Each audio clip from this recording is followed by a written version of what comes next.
कहानी की शुरुआत में हम सेंटियागो में मौजूद एक जेल को देखते हैं जहां पर हजारों खतरनाक मुजरिम कैद हैं। ये सेंटियागो का सबसे सिक्योर तरीन जेल है क्योंकि आज तक इस जेल से कोई भी कैदी फरार नहीं हो सका और इसका रीजन है इस जेल का वार्डन बहुत ही स्ट्रिक्ट और बेरहम इंसान है जो जरा सी गलती करने पर कैदियों को बुरी तरह से पीटता है। और यही वजह है कि इस जेल के कैदी यहाँ से भागना तो दूर बल्कि एक छोटी सी गलती करने से पहले भी 100 बार सोचते हैं। लेकिन अब वार्डन का यह खौफ ज्यादा दिनों तक चलने वाला नहीं था क्योंकि अब इस जेल में एंट्री हो चुकी थी एक बहुत ही शातिर इंसान की जिसका नाम लियोन है। लियोन एक आर्किटेक्ट है जो किसी भी बिल्डिंग को देखकर उसे पता चल जाता है कि यह बिल्डिंग कितने साल पुरानी है और इस बिल्डिंग को किस तरह से डिजाइन किया गया है। लियोन जेल में एंटर होते ही उसके दिमाग में यहाँ से भागने की प्लानिंग शुरू हो जाती है। यहाँ हमें पता चलता है कि लियोन अकेला नहीं है बल्कि उसके साथ 4 साथी भी हैं जो यहाँ से भागना चाहते हैं। कुछ देर बाद जेल का एक ऑफिसर सभी कैदियों को लाइन से खड़ा करके जेल के रूल्स बताता है और कहता है कि अगर किसी ने भी रूल तोड़ने की कोशिश की तो उसे मार दिया जाएगा। इसके बाद सभी कैदियों को उनके ब्लॉक्स की तरफ लाइन से ले जाया जाता है। यहाँ लियोन दौड़ते हुए सेल नंबर 50 को पकड़ने की कोशिश करता है क्योंकि उसने पता लगा लिया होता है कि यहाँ से भागने के लिए सेल नंबर 50 सबसे परफेक्ट जगह है। लेकिन जब वो सेल नंबर 50 का दरवाजा खोलता है तो सेल नंबर 50 पर पहले एक आदमी ने कब्जा कर लिया होता है। यह देखकर लियोन काफी उदास हो जाता है और न चाहते हुए वो सेल नंबर 50 के बगल वाले सेल में चला जाता है। वहीं हम देखते हैं कि लियोन के बाकी 4 साथियों ने उन्हीं सेल्स में डेरा जमा दिया है जो उन्हें प्लान के मुताबिक कब्जा करना था। कुछ देर बाद लियोन के साथी लियोन के सेल में आ जाते हैं। यहाँ राफेल लियोन से कहता है कि तुम्हें सेल नंबर 50 में जाना था पर यह तो सेल नंबर 51 है। तब लियोन कहता है कि तुम्हारे लिए आसान था क्योंकि तुम्हारा सेल नीचे ग्राउंड फ्लोर पर था, इसलिए तुम लोगों ने आसानी से अपने सेल पर कब्जा कर लिया। लेकिन मेरा सेल फर्स्ट फ्लोर पर है जिस वजह से मैं अपने सेल पर कब्जा नहीं कर पाया। यहाँ इनका साथी जर्मन कहता है तो अब हम लोग क्या करेंगे? तब राफेल कहता है कि करना क्या है, कल से हम यहाँ से भागने की प्लानिंग स्टार्ट करेंगे। कुछ देर बाद हम देखते हैं कि यहाँ पर एक कैदी गिटार लेकर आता है और ये गिटार वाला आदमी भी लियोन का साथी है। इस जेल में कैदियों को जो काम आता था उन्हें वो काम करने की इजाजत थी ताकि कैदियों का टाइम पास होता रहे, जैसे गिटार बजाना, खाना पकाना और फर्नीचर का सामान बनाना। अगले दिन हम देखते हैं कि लियोन यहाँ से भागने की प्लानिंग पर लग जाता है। वो जेल के हर एक जगह को काफी गौर से देख रहा होता है लेकिन जब उसकी नजर चारों तरफ गार्ड्स पर पड़ती है तब उसे इस बात का अंदाजा हो जाता है कि यहाँ से दीवार से कूदकर भागना काफी मुश्किल है। इसके बाद वह प्लान बी पर काम करते हुए पैदल चलकर कदमों से जेल की लंबाई का नाप लेने लगता है। जेल की लंबाई नापने के बाद वो सीधा अपने साथियों के पास पहुंचकर उनसे कहता है कि हमें कैसे भी करके यहाँ से भागना होगा। तब जर्मन ने कहा कि तुम पागल हो गए हो, यहाँ से भागना इम्पॉसिबल है क्योंकि चारों तरफ जेल की ऊंची दीवारें हैं जिससे हम कभी भी कूदकर भाग नहीं सकते और गार्ड्स भी चारों तरफ से हम पर नजर जमाए रखे हैं। अगर उन्हें जरा सा भी हम पर शक हुआ तो वो हमें मार डालेंगे। तब लियोन कहता है कि मैंने कदमों का इस्तेमाल करके जेल के बाहर जाने तक का रास्ता नाप लिया है। हम यहाँ से जेल के बाहर वाले रोड से सिर्फ 90 मीटर की दूरी पर खड़े हैं, इसलिए हमें दीवार से कूदकर यहाँ से नहीं भागना है बल्कि हम यहाँ जमीन के नीचे एक सुरंग बनाएंगे जो यहाँ से बाहर तक जाएगी। इस जेल के बाहर जंगल है और अगर हम एक बार यहाँ से निकल गए तो जेल के बाहर जंगल में गार्ड्स हमें ढूंढ नहीं पाएंगे और बड़ी आसानी से हम यहाँ से फरार हो जाएंगे। लेकिन यहाँ इनके दिमाग में सबसे बड़ा सवाल यह होता है कि इतनी लंबी सुरंग जब यह लोग बनाएंगे तो उस सुरंग से बाहर निकलने वाली मिट्टी यह लोग कहाँ गिराएंगे? यह सवाल इन तीनों को परेशान कर रही थी और लियोन सोच में पड़ जाता है कि सुरंग से निकलने वाले मिट्टी को आखिर कहाँ फेंका जाए। अब जब यह तीनों सुरंग से निकलने वाली मिट्टी को छुपाने के बारे में प्लान बना रहे होते हैं तभी एक कैदी की नजर इन पर पड़ती है जिसका नाम बिगोट है। बिगोट एक धोखेबाज इंसान है जो इस जेल के वार्डन के साथ मिला हुआ है और जब भी वो किसी कैदी को जेल से भागने या फिर कोई रूल तोड़ते हुए देखता है तब बिगोट चुपके से सीधा जाकर गार्ड्स को शिकायत लगा देता है और अब वो पिछले काफी टाइम से लियोन और उसके 2 साथियों पर नजर रख रहा होता है। इन तीनों को काफी टाइम से एक साथ बात करते हुए देखकर बिगोट को इन पर शक हो जाता है, इसलिए वो सीधा आकर राफेल से मिलता है। राफेल और कहता है कि मैंने पिछले कई दिनों से तुम तीनों पर नजर रखी है और मुझे पता है कि तुम तीनों यहाँ से भागने का प्लान बना रहे हो, इसलिए मैं भी तुम्हारे साथ यहाँ से भागने के प्लान में शामिल होना चाहता हूँ। यहाँ बिगोट के चेहरे को देखकर राफेल को कुछ गड़बड़ नजर आता है, इसलिए राफेल बिगोट से कहता है कि ऐसी कोई बात नहीं, हम तीनों तो बस बातचीत कर रहे थे और हमारा यहाँ से भागने का कोई भी प्लान नहीं है। अगले दिन लियोन, जर्मन और राफेल तीनों नीचे वाली सेल में आए। राफेल एक तरफ के दीवार को देखकर कहा कि हम इसी दीवार को खोदकर सुरंग बनाएंगे, लेकिन मसला यह था कि अगर खुदाई का काम शुरू कर दिया गया तो सुरंग को खुला नहीं छोड़ सकते क्योंकि हर शाम गार्ड्स हर एक सेल की चेकिंग करने आते हैं और अगर गार्ड्स ने सुरंग देख लिया तो हम सब पकड़े जाएंगे। तब लियोन कहता है कि हम इस दीवार के एक हिस्से को तोड़कर सेम उसी तरह का एक फेक ब्लॉक बनाएंगे ताकि शाम को जब भी गार्ड सेल की चेकिंग करने आए तब हम उस फेक ब्लॉक को दीवार में लगाकर सुरंग को छुपा देंगे और गार्ड्स के पकड़े जाने से बच जाएंगे। अब यह सब तो ठीक था, लेकिन सबसे बड़ा सवाल यह था कि सुरंग में से निकलने वाली मिट्टी का ये लोग क्या करेंगे। तब लियोन अपने गिटार वाले दोस्त को सेल में बुलाता है और वो अपने गिटार में से एक बड़ा स्क्रू ड्राइवर निकालकर लियोन को देता है, जिसके बाद लियोन ऊपर छत में एक चौकोर सुरंग करने लगता है जिससे बाहर काफी शोर हो रहा था। अब शोर से बचने के लिए गिटार वाला आदमी गाना गाकर गिटार बजाने लगता है जिससे किसी को भी सेल के अंदर का शोर सुनाई नहीं देता। और कुछ देर की मेहनत के बाद लियोन छत में सुरंग करने में कामयाब हो जाता है। अब यहाँ लियोन जब उस होल से अपना सर बाहर निकाल कर देखता है तो उसे छत पर एक बड़ा खाली जगह दिखाई देता है, जिसे देखकर लियोन काफी खुश हो जाता है क्योंकि यहाँ पर 80 टन से भी ज्यादा मिट्टी आसानी से रखी जा सकती थी। अब शाम होने वाली थी और जल्द ही गार्ड्स आकर सेल की चेकिंग शुरू करने वाले थे, इसलिए राफेल डर जाता है और कहता है कि हमें जल्दी ही इस होल को बंद करना होगा। तब लियोन ने कहा कि जल्दी से मुझे अंडे लाकर दो। यह सुनकर राफेल गुस्सा हो जाता है और कहता है कि तुम्हें इस वक्त मजाक सूझ रहा है। तब लियोन कहता है कि तुम जल्दी से अंडे लाकर दो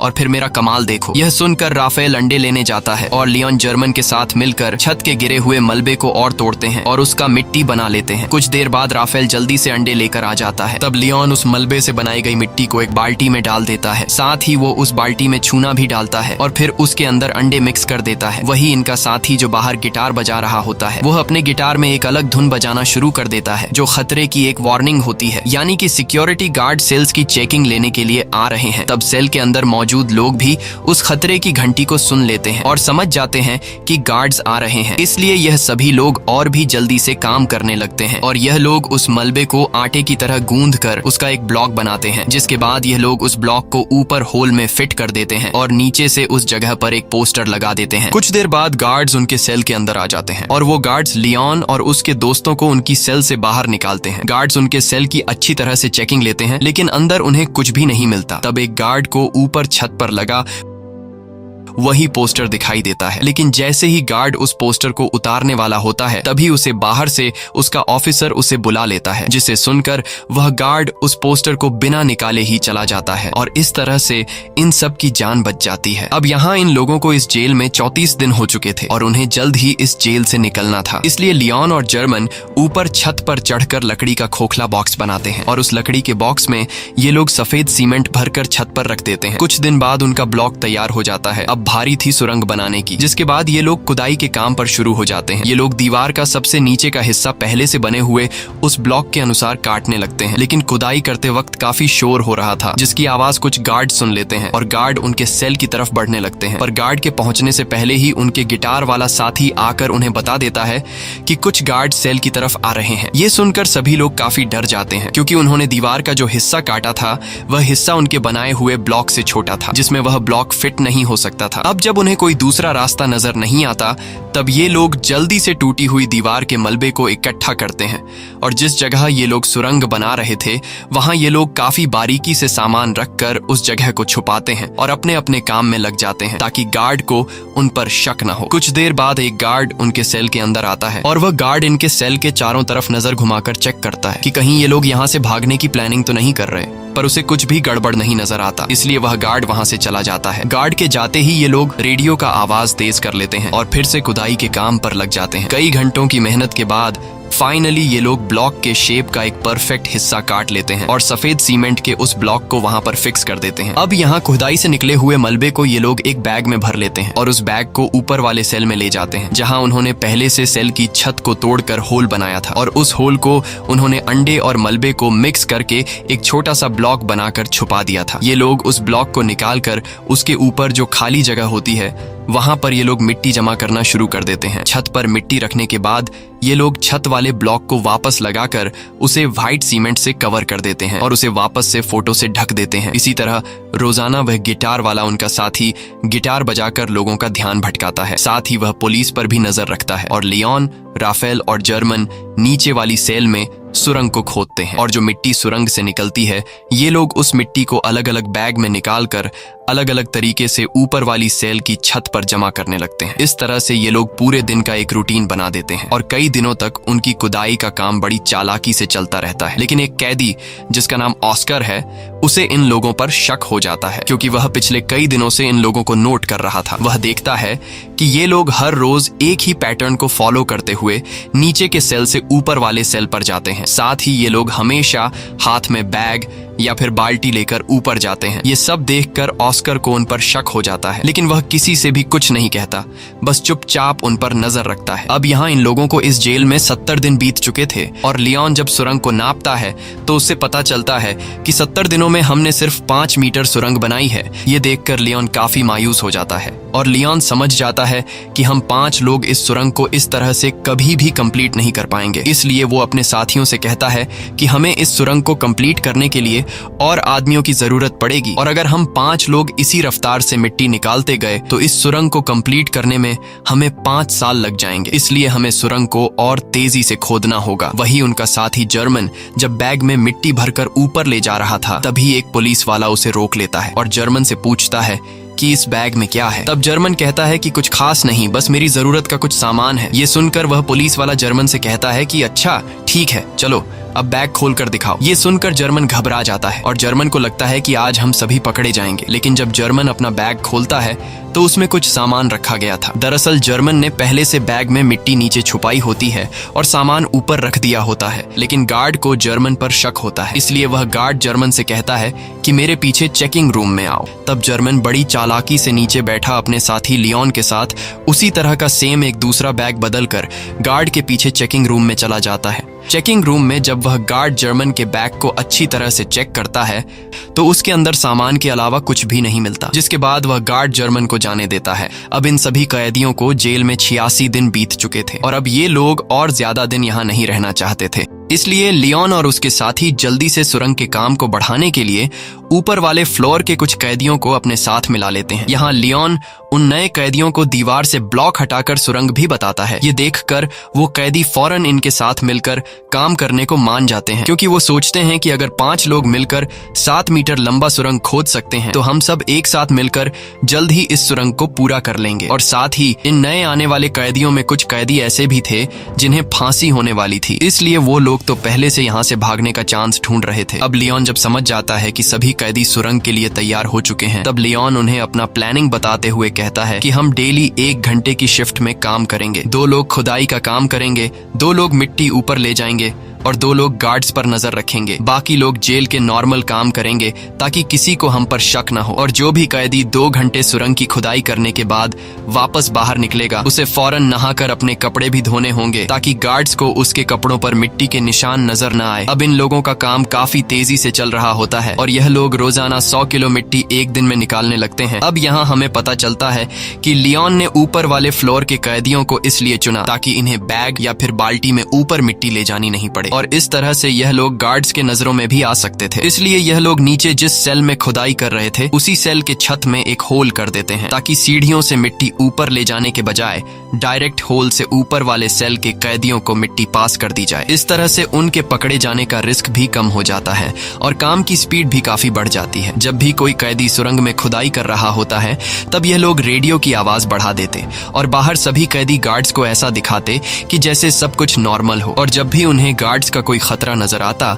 तब यह लोग उस सेल के दरवाजे पर नॉक करके खतरे की घंटी बजा देते, जिससे अंदर खुदाई के काम पर लगे कैदी सेल में सारा सामान पहले की तरह करके अपने अपने काम पर लग जाते। इस तरह से यहाँ से भागने के प्लानिंग में शामिल हर एक कैदी रूटीन के मुताबिक अपना अपना काम करते हैं और हर शाम को यह लोग इकट्ठा होकर आगे की प्लानिंग बनाने लगते हैं ताकि गार्ड्स को किसी पर भी शक न हो और सब कुछ परफेक्ट तरीके से चलता रहे। लेकिन शाम को जब यह लोग फुटबॉल खेल रहे होते हैं तब एक कैदी जिसका नाम ऑस्कर है वो राफेल के पास आता है और राफेल को बताता है कि मुझे पता है कि तुम लोग सुरंग खोदने की कोशिश कर रहे हो, इसलिए मैं भी तुम्हारी टीम में शामिल होकर तुम्हारा साथ देना चाहता हूं। तब राफेल ऑस्कर को लियोन के पास ले जाता है और लियोन ऑस्कर को भी अपनी टीम में शामिल कर देता है। यहाँ लियोन अपने 2 साथी जर्मन और राफेल से कहता है कि जिस हिसाब से काम चल रहा है मुझे पूरा यकीन है कि हम जल्द ही इस सुरंग को कंप्लीट कर देंगे। और जल्द ही यहाँ से बाहर निकल जाएंगे। लेकिन बाहर निकलने के बाद भी हम लोग पकड़े जा सकते हैं, क्योंकि हम 4-5 नहीं बल्कि पूरे 40 लोग हैं। और अगर बाहर निकलने के बाद भागते हुए हमें पुलिस ने देख लिया तो पुलिस हमारे पीछे गाड़ी लगाकर हमें पकड़ लेगी। इसलिए हमें यहाँ से बाहर निकालने के लिए बाहर के एक बंदे की जरूरत होगी, जो हमारा यहाँ से बाहर निकलते ही हमारे लिए एक बस तैयार रखे। अब यहाँ ये लोग सोच में पड़ जाते हैं कि बाहर से हमारी कौन मदद कर सकता है। तब लियोन कहता है, राफेल, तुम्हारी वाइफ पॉलिना हमारी बाहर से मदद कर सकती है और हम लोग उस पर विश्वास भी कर सकते हैं, इसलिए तुम्हें अपनी वाइफ से मदद मांगनी होगी। अब यहाँ रहते हुए सभी कैदियों को 182 दिन बीत जाते हैं और आज सभी कैदियों से उनके घर वाले मिलने आए होते हैं। यहाँ पर राफेल की वाइफ भी आई होती है। तब राफेल अपनी वाइफ पॉलिना को उनके पूरे प्लान के बारे में बताता है और कहता है, हमें तुम्हारी बाहर से मदद चाहिए होगी, इसलिए बाहर तुम्हें कुछ लोगों के साथ जुड़कर हमारे लिए एक बस का इंतजाम करना होगा। पॉलिना मान जाती है और वो वहां से चली जाती है। अब जेल में सुरंग खोदते हुए इन कैदियों को 205 दिन बीत चुके थे और इन लोगों ने सुरंग को भी काफी लंबा कर दिया था। लेकिन एक दिन इनका साथी जो गिटार बजाया करता था, वो जब सुरंग के अंदर खुदाई के काम पर लगा होता है, तभी वहां पर सेल की चेकिंग के लिए गार्ड्स आ जाते हैं। यह देखकर बाहर खड़ा राफेल और लियोन काफी ज्यादा घबरा जाते हैं, क्योंकि पिछले कई दिनों से रात में सेल की चेकिंग होती थी, लेकिन आज गार्ड्स दोपहर में सेल की चेकिंग करने आए हैं, जैसे उन्हें शक हो गया हो कि जेल में कोई सुरंग खोदने की कोशिश कर रहा है। और गार्ड्स को देखकर लियोन दौड़ते हुए अंदर जाकर सभी को वार्न कर देता है और कहता है कि जो भी सामान यहाँ वहाँ बिखरा पड़ा है उन्हें जल्दी से छुपा दो। ये सुनकर जो लोग काम पर लगे हुए होते हैं वो सभी सुरंग का काम छोड़कर अपने अपने काम पर लग जाते हैं। यहाँ इस गिटार वाले के साथ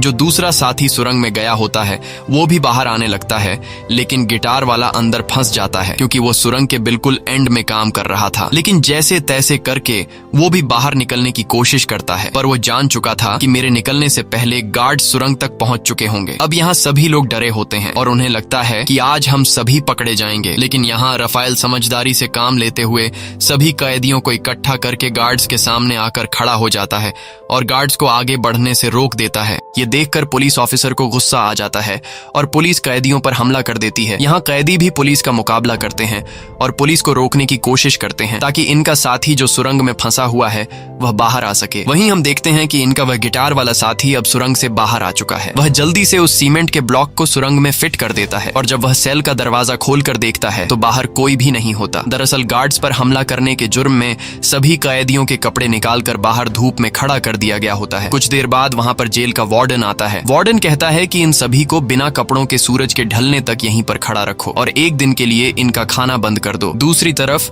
राफेल की वाइफ पॉलिना एक चर्च में जाकर लियोन के पिता से मिलती है। लियोन के पिता एक पादरी थे। यहाँ लियोन का एक पुराना दोस्त भी आता है। तब राफेल की वाइफ पॉलिना लियोन के फादर और उसके दोस्त को लियोन का पूरा प्लान समझा देती है और कहती है कि हमें उन्हें बचाने के लिए एक बस का इंतजाम करना होगा। तब लियोन का दोस्त भी इनकी मदद करने के लिए तैयार हो जाता है और कहता है कि बस का इंतजाम मैं कर लूंगा। वहीं दूसरी तरफ जेल में राफेल से उसकी वकील मिलने आती है। यहाँ जेल का वार्डन राफेल को सिगरेट देने लगता है, पर राफेल सिगरेट लेने से इनकार कर देता है। लेकिन राफेल वार्डन के सिगरेट के डिब्बे को पहचान लेता है कि वार्डन कौन से ब्रांड का सिगरेट पीता है। अब यहाँ इन लोगों को इस जेल में रहते हुए 1 साल से भी ज्यादा टाइम बीत चुका था और इन लोगों ने सुरंग को भी काफी लंबा कर दिया था। दिन रात मेहनत के बाद अब सुरंग भी जल्द कंप्लीट होने वाला था। लेकिन एक दिन सुरंग में इनका एक साथी जब काम कर रहा होता है तभी अचानक वह बेहोश हो जाता है, क्योंकि इतनी गहराई में ऑक्सीजन की कमी होती है। अच्छी बात यह थी कि राफेल उसके पीछे होता है और राफेल जैसे तैसे करके उस आदमी को बाहर निकाल देता है। शाम को ये लोग मीटिंग करते हैं कि अब सुरंग काफी लंबा हो चुका है। जहाँ अंदर ऑक्सीजन ना होने की वजह से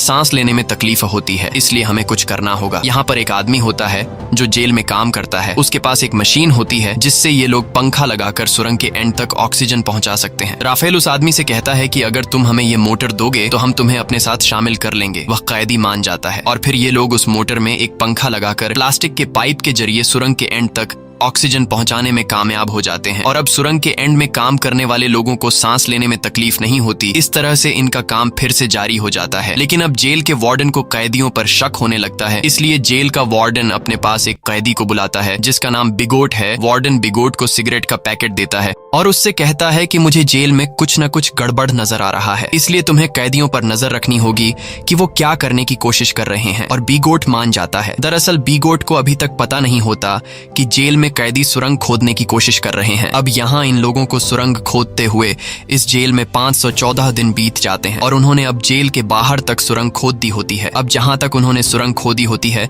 वहां पर राफेल नीचे से एक छोटा सा सुरंग करके ऊपर एक लाल कलर का लिक्विड गिरा देता है, ताकि बाहर राफेल की वाइफ और लियोन के साथी को पता चल जाए कि सुरंग यहां तक खोदी जा चुकी है। वही बिगोट को राफेल और उसके साथी लियोन पर शक तो होता है, पर उसे पूरा यकीन नहीं होता कि ये लोग सच में सुरंग खोद रहे हैं। इसलिए बिगोट अपने शक को यकीन में बदलने के लिए राफेल के पास आकर उसे कहता है कि अगर तुम लोग यहाँ से भागने की प्लानिंग कर रहे हो तो प्लीज मुझे भी अपने साथ शामिल कर लो। मैं यहाँ थक चुका हूँ, बाहर मेरी वाइफ और मेरी बेटी मेरा इंतजार कर रही है। ये सुनकर राफेल को बिगोट पर तरस आ जाता है, इसलिए राफेल बिगोट को सुरंग के बारे में बताने ही वाला होता है कि तभी राफेल बिगोट के हाथ में सिगरेट का पैकेट देख लेता है। और यह वही पैकेट होता है जो कुछ दिन पहले राफेल ने वार्डन के पास देखा था। इसलिए राफेल समझ जाता है कि बिगोट वार्डन के साथ मिला हुआ है। ये सब समझते ही राफेल बिगोट को कुछ भी नहीं बताता। दूसरी तरफ लियोन का बाहर जो पुराना दोस्त होता है वो अपने कुत्ते को साथ लेकर रनिंग के बहाने जेल के करीब आता है और उस लाल कलर के लिक्विड को देख लेता है। अगले दिन लियोन का पिता लियोन को जेल में आकर बताता है कि तुम लोगों ने बाहर जो रेड कलर का लिक्विड गिराया था वो हमने देख लिया है। तुम लोग जेल के बाउंड्री के बाहर तो आ चुके हो, पर अभी भी तुम लोग सही जगह पर नहीं पहुंचे, इसलिए तुम लोगों को अभी भी 40 फीट और भी सुरंग खोदना होगा। इसके बाद यह लोग फिर से सुरंग को और लंबा करने लगते हैं और अब बस कुछ ही दिन के खुदाई के बाद इनका सुरंग कंप्लीट होने वाला था। लेकिन अब इन लोगों के साथ जो कुछ होने वाला था उसके बारे में उन्होंने बिल्कुल भी सोचा नहीं था। एक दिन जब इनका एक साथी सुरंग की खुदाई के काम पर लगा होता है, तभी अचानक एक बहुत ही बड़ा भूकंप आता है जिससे जेल की दीवारें हिलने लगती हैं। लियोन उस वक्त अपने दोस्तों के साथ बाहर फुटबॉल मैच देख रहा था। भूकंप के झटके महसूस होते ही वो तेजी से सुरंग की तरफ भागा। यहाँ गार्ड्स सभी कैदियों को जेल से बाहर निकालने लगते हैं ताकि कहीं इन पर जेल की दीवारें न गिर जाएं। और लियोन भी जैसे तैसे करके सुरंग के अंदर फंसे हुए अपने साथी को बाहर निकाल लेता है। अब लियोन ने अपने साथी को तो बचा लिया था, लेकिन अब उसे डर था कि कहीं भूकंप की वजह से अंदर से सुरंग टूट नहीं गया हो। इसलिए लियोन फिर से सुरंग के अंदर जाता है और अंदर जाकर वो देखता है कि सुरंग पूरी तरह से सेफ है। ये देखकर लियोन को सुकून मिल जाता है। अब जब इनके सुरंग का काम पूरा होने वाला होता है तब लियोन जाकर जेल के एक कैदी से मिलता है जो कि व्हील चेयर पर होता है। लियोन उससे कहता है कि हम जल्द ही यहाँ से भागने वाले हैं, इसलिए मैं चाहता हूँ तुम भी हमारे साथ चलो। लेकिन वो व्हील चेयर पर बैठा आदमी कहता है तुम जल्द से जल्द यहाँ से भाग जाओ और मेरी चिंता मत करो, मैं तुम्हारे साथ नहीं आ पाऊंगा। अब फाइनली वो दिन आ गया जिस दिन ये लोग इस जेल से भागने वाले थे। और जैसे ही सभी कैदी रात को टीवी देखने में मसरूफ होते हैं तब वो सभी कैदी जो यहाँ से भागने की प्लानिंग में शामिल थे वो सभी एक एक करके उठकर जाने लगते हैं। यहाँ किसी को भी इन पर शक नहीं होता क्योंकि सबका ध्यान टीवी में रोमांटिक फिल्म पर होता है। और भागने वाले सभी कैदी सुरंग वाले सेल में आ जाते हैं और यहाँ एक एक करके सभी कैदी सुरंग में उतरने लगते हैं। वहीं बिगॉट जब टीवी देख रहा होता है तब उसका ध्यान पीछे की तरफ जाता है और वो देखता है कि यहाँ से तो कई सारे कैदी जा चुके हैं। ये देखकर उसे शक हो जाता है और वो सीधा राफेल के सेल की तरफ बढ़ने लगता है। लेकिन बीच रास्ते में व्हील चेयर वाला आदमी बिगोट को रोक लेता है, पर बिगोट इस आदमी को धक्का देकर गिरा देता है, जिसके बाद वो सीधा राफेल के सेल में आ जाता है जहाँ उसे सुरंग दिखाई देता है। साथ ही वहाँ पर ऑस्कर भी खड़ा होता है और ऑस्कर यहाँ से निकलने वाला आखिरी कैदी होता है। लेकिन अब जब बिगोट को सारी सच्चाई का पता चल गया होता है तब वो पुलिस को बुलाने के लिए जाता है, लेकिन ऑस्कर उसे पकड़ लेता है। इस दौरान इन दोनों के बीच फाइट छिड़ जाती है और बिगोट ऑस्कर को स्क्रू ड्राइवर से बाजू पर मारकर बुरी तरह से घायल कर देता है। लेकिन ऑस्कर बुरी तरह से घायल होने के बावजूद भी बिगोट को जाने नहीं देता और बिगोट को मार मार कर बेहोश कर देता है। अब ऑस्कर भी सुरंग में जाने की कोशिश करता है, पर उसका बाजू बुरी तरह से घायल होने की वजह से वो सुरंग में नहीं जा पाता। दूसरी तरफ सभी कैदी सुरंग के अंदर धीरे धीरे आगे बढ़ रहे होते हैं और बढ़ते बढ़ते ये लोग सुरंग के एंड तक पहुंच जाते हैं, जहां बाहर से लियोन का पुराना दोस्त सुरंग का ऊपर से हिस्सा खोल देता है और वह एक एक करके सभी कैदियों को हाथ से पकड़कर बाहर निकालता है। बाहर निकलने के बाद सभी कैदी जल्दी से अपने कपड़े बदल लेते हैं और तभी उन्हें सामने के ब्रिज पर एक बस आते हुए दिखाई देती है, जिसे देखकर ये सभी लोग उस बस की तरफ दौड़ने लगते हैं और सभी बस में बैठ जाते हैं। लेकिन ऑस्कर अभी तक नहीं आया होता, इसलिए सभी कैदी उसका इंतजार कर रहे होते हैं। यहाँ जर्मन कहता है कि मुझे लग रहा है कि कहीं ऑस्कर किसी मुसीबत में है, इसलिए मैं ऑस्कर की मदद के लिए जा रहा हूँ, जिसके बाद वह ऑस्कर को लेने जाता है। दूसरी तरफ जेल में मूवी खत्म हो गई थी और सभी कैदी अपने अपने सेल में जाने लगते हैं। तब यहाँ वह व्हील चेयर वाला कैदी सभी को आकर बता देता है कि राफेल के सेल में एक सुरंग है जहां से तुम लोग भाग सकते हो। ये सुनकर सभी कैदी उस तरफ भागने लगते हैं, जिसे देखकर गार्ड्स को भी इन पर शक हो जाता है और वह गार्ड्स वहां पर और भी गार्ड्स को बुला लेते हैं। कुछ देर बाद पूरे जेल में सायरन बजने लगता है, जिसकी आवाज बाहर बस में बैठे कैदी सुन लेते हैं और सभी कैदी समझ जाते हैं कि अब हमारा यहाँ पर ज्यादा देर रुकना ठीक नहीं, इसलिए अब हमें यहाँ से निकलना होगा। और तभी वहां पर जर्मन भी आ जाता है। वह सभी को बताता है कि मैं सुरंग के पास गया, लेकिन वहां पर मुझे ऑस्कर नहीं मिला, जिसके बाद बस वहां से जाने लगती है। वहीं हम जेल में ऑस्कर को देखते हैं, जो घायल होने की वजह से जेल से भाग नहीं पाया। अब यहाँ कैदियों के भागने की खबर जेल के वार्डन को दी जाती है। कैदियों के भागने की खबर सुनकर वह काफी गुस्सा हो जाता है। दूसरी तरफ सभी कैदी बस में थे, जहाँ पर पोलिना सभी कैदियों को उनका पर्स दे देती है, जिसमें कुछ पैसे और उनके फेक आईडी थे, और सभी कैदी अलग अलग होकर अपने अपने रास्ते निकल जाते हैं। और इस तरह से सभी कैदी जिन्होंने पिछले कई महीनों से दिन रात मेहनत की थी, वह सभी जेल से आजाद हो जाते हैं। दोस्तों, यह इतिहास की सबसे बड़ी जेल ब्रेक घटना थी, जहां एक ही बार में पूरे 50 लोग जेल से फरार हो गए थे, लेकिन इनका एक साथी ऑस्कर भागने में नाकाम हो गया था। इसी के साथ सच्ची कहानी पर बनाई गई ये फिल्म खत्म हो जाती है। अगर आपको ये वीडियो अच्छी लगी हो तो हमारे चैनल को सब्सक्राइब और वीडियो को लाइक जरूर कीजिएगा।